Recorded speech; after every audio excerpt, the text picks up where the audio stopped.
Okay, we're in 10.5 of Barnett, Basic Differentiation Properties, and the goals for this section is to calculate the derivative of a constant function, know the power rule, how to apply it, know the constant multiple sum and different properties, and to solve applications. So let's take a look at each one of these next. So first, let's talk a little bit about derivative notation. Now that you guys know what a derivative is, there are several widely used symbols that represent derivative.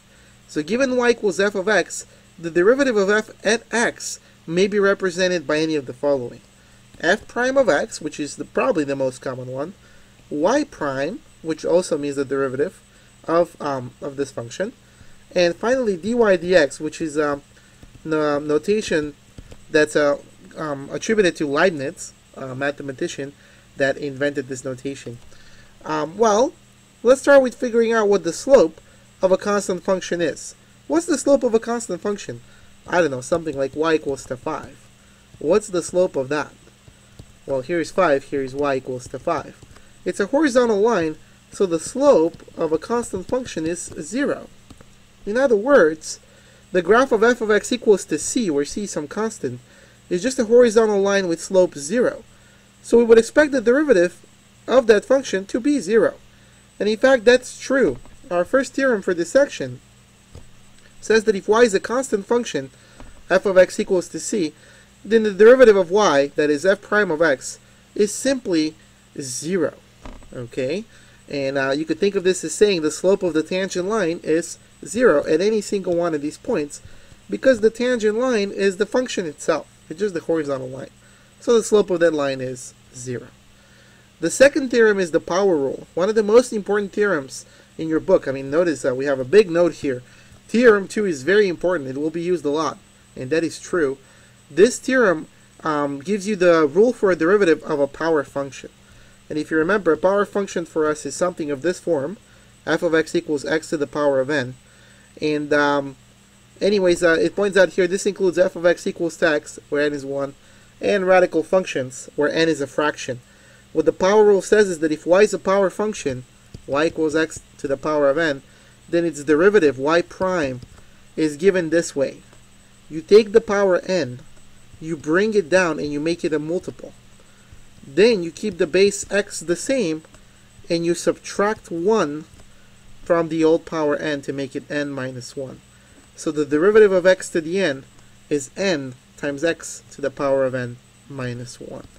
Why don't we put that to action? For example, if we want to differentiate f of x equals x to the 5th by the power rule, all we have to do here is say f prime, the derivative is, take the 5, bring it down and make it a multiple, keep the base the same, and subtract 1 from the power. So the derivative is 5 x to the 4th. That's all it is. And as you can see here, it's n times x to the n minus 1, where n was 5. So we get 5 times x to the power of 4. Let's try it on this example, where n is a fraction. In fact, what is n? Well, notice this is a cube root of x function. We could rewrite this as x to the power of 1/3. Right? Remember, every time you have the nth root of x, that's equivalent to x to the power of 1 over n. Right? That's a fact that you learn in Math 125, Intermediate Algebra. So if that's a fractional power, the power rule still applies, right? That's what our theorem told us.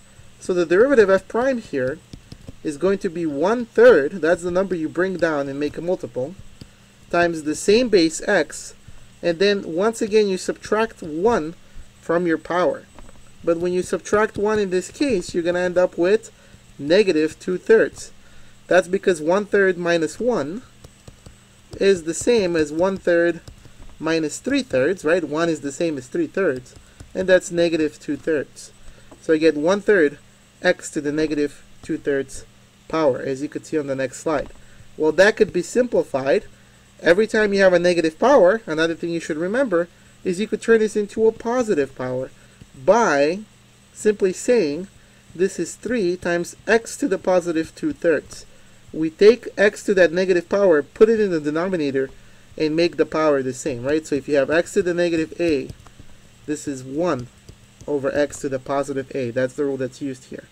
And when we have x to the 2/3 power, that's also equivalent to the cube root of x squared, right? That's what the 2/3 power means here. The numerator tells you the power of the base. The denominator tells you the index of the radical. In other words, it's the cube root here. That's what that tells you. Okay, so that's a good example. Another theorem we have is the constant multiple property, theorem 3. Okay, so let y equal f of x here rather, excuse me, and then let's say you have some constant times another function, u of x. That's your function f. It's some constant k multiplied by another function u of x. Okay, so that's a constant k times a function u. Then it turns out that the derivative f prime is simply the constant k times the derivative of this u.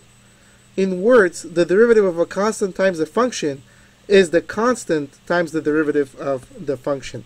Let's take a look at this rule in the example 4 here. How do you differentiate 7x to the 4th? Well, notice this is sort of your constant k, and it's being multiplied by some function u of x to the 4th in this case, right? So what we're saying is, by our rule, f prime of x should be k times the derivative of u prime. Okay, where u is x to the 4th.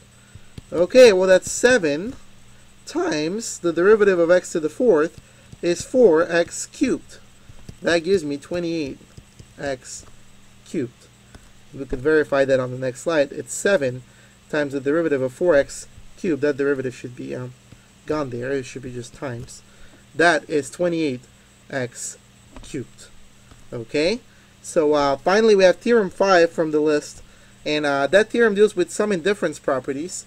So if your function f is the sum of two other functions, or the difference of two other functions, u minus v or u plus v, well then the derivative happens to be u prime plus v prime or u prime minus v prime. In words, we say the derivative of the sum of two different differentiable functions is the sum of the derivatives, or the derivative of the difference of two differentiable functions is the difference of the derivatives. Okay, keeping that in mind, look at an example. We have a bunch of sums and differences here. So to calculate the derivative f of x, we're going to use all our rules together, and here's what we're going to say. The derivative f prime is going to be the same as the derivative of 3x to the 5th. When we write it like this, it means the derivative of whatever's in parentheses. That's a prime. Plus the derivative of x to the 4th. Plus, I'm going to write a plus here, and I'm going to say the derivative of negative 2x cubed, and I'll put a prime. Or alternatively, perhaps it's easier to say minus 2x cubed derivative, right? Derive 2x cubed. It's up to you how you want to do it. Plus, let's see, the derivative of 5x squared minus the derivative of 7x plus the derivative of 4, right? So the little prime means take the derivative with respect to x in this case. Well, I have a constant times a function, so this is going to be 3 times the derivative of x to the 5th. And I'm really breaking this down here just so that you guys could see all the steps. This will be the derivative of x to the 4th. This would be, I can pull out the 2, right? Constant times a function, and I have x cubed derivative plus 5 times x squared derivative minus 7 times x derivative. The derivative of a constant is 0, so this is 0. Okay, now let's start evaluating these derivatives using the power rule. The derivative of x to the 5th is 5x to the 4th. You bring the 5 down, keep the base the same, subtract 1 from the power. The derivative of x to the 4th is 4x cubed. Bring the 4 down, keep the base the same, subtract 1 from the power. The derivative of x cubed is 3x squared. I have the plus 5. The derivative of x squared is 2x minus 7, and then the derivative of x is just 1. Plus 0 could be omitted. So we have 15x to the 4th plus 4x cubed minus 6x squared plus 10x minus 7. 15x to the 4th plus 4x cubed minus 6x squared plus 10x minus 7.